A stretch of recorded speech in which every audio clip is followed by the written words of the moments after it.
ఇలా చూడండి, లడ్డూలు చాలా బాగా వస్తాయి. నువ్వులు ఇలా కచ్చాపచ్చాగా పొడి చేసుకొని కిస్మిస్, జీడిపప్పు అన్నీ కలిపి లడ్డూలా చేసుకోవాలండి. చాలా బాగుంటాయండి.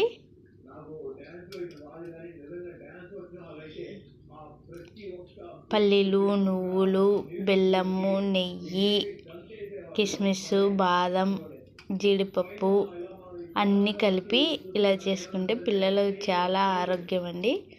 ఒకసారి ట్రై చేసి చూడండి, చాలా బాగుంటాయి. ఇప్పుడే ఫ్రెష్గా చేశానండి. ఇలా లడ్డూలు తయారు చేసి పెట్టుకున్నాను. వీటిని ఒక బాక్స్లో స్టోరేజ్ చేసి పెట్టుకుంటాను. మా పిల్లలు స్కూల్ నుంచి వచ్చాక చాలా ఇష్టంగా తింటారండి. ఒకసారి మీరు కూడా ట్రై చేయండి. వీటి పూర్తి వీడియో కావాలంటే నా ఛానల్లోకి వెళ్ళి చూడండి. లైక్ చేయండి, షేర్ చేయండి, కామెంట్ చేయండి.